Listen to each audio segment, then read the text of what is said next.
Hey everyone, and welcome to the channel. And today on the channel I'm going to be talking about a horror film that is coming to Shudder on February the 24th called Nocebo. Is this film even worth your time? Well, let's talk about it. A fashion designer is suffering from a mysterious illness that puzzles her doctors and frustrates her husband until help arrives in the form of a Filipino caretaker who uses traditional folk healing to reveal a horrifying truth.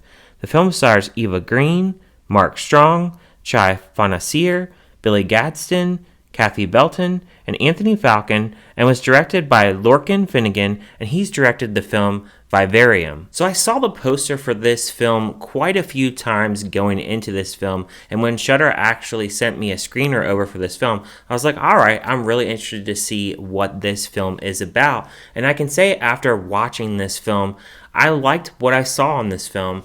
I found that this film was going to go a certain direction, particularly with Eva Green's character. Eva Green in this, she has a mysterious mental illness, and she has this caretaker and helps her with her problems. Her husband is a little bit annoyed by this caretaker being over there, played by MarkStrong, which he doesn't have a very prominent role in this film. She has a daughter named Bobs, which is a really unique name for a daughter. She is kind of a smartass kind of character. She doesn't have a big role. Really, this movie focuses more so on Eva Green's character and this caretaker, and it really tries to blend horror with tropes of different kinds of symbolism. The symbolism that it really tackles is Philippines, what's going on in the Philippines as far as the working class and the working culture.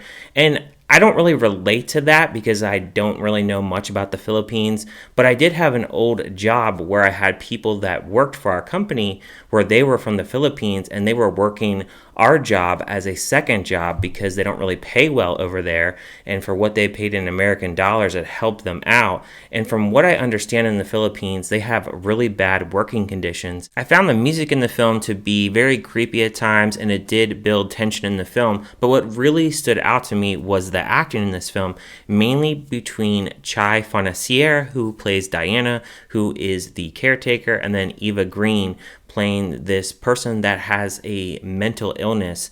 And I think both of them played a really prominent role here, but I think Fonacier plays a really good role here because she's one of those people that comes off really sweet, but she has all these different secrets and dark kind of secrets that she really has in her past.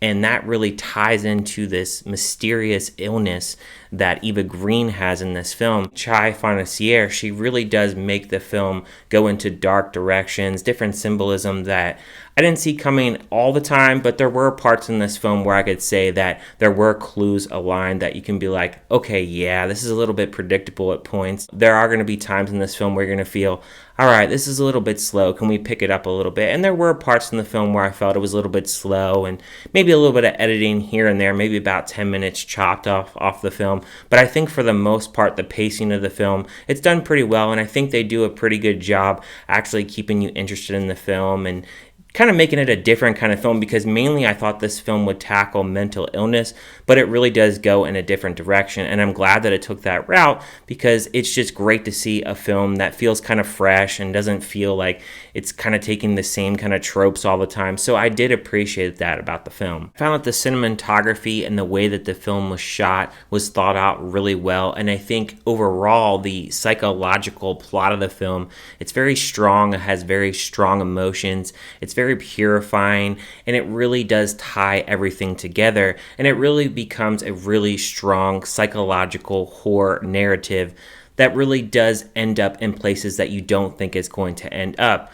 With that said though, I don't think that if you're a big horror fan, will you really get scared by this film? Maybe if you don't watch a lot of horror films, you may get scared on certain parts of this film. There are parts where some people may find the film to be a little bit questionable, a little bit disgusting at points in the film, but I don't think it really reaches a point where it's just too much to handle or something that you really are going to have a hard time getting through. It has that psychological spin that it wants to throw in there, and I think it really leans heavily more so on the psychological part more so than the horror part, but there are those horror parts that make it a horror film and really get it to that genre that you really are looking for out of it. But with that said, I would give a score of this film a 3 out of 5. I think it has some ups and downs in this film, but I really did enjoy the final product of this film. Mostly, I would say that I have mostly positives for this film. I didn't completely love the film to death, but I really did enjoy what I saw on screen, and I think for what it was trying to accomplish, it did so, and it entertained me enough. However, I want to hear from you guys. What did you guys think of this film? Did you like it? Did you hate it? Was it kind of meh? Let me know down in the comments. Thank you guys for watching as always, and I will see you guys on my next review.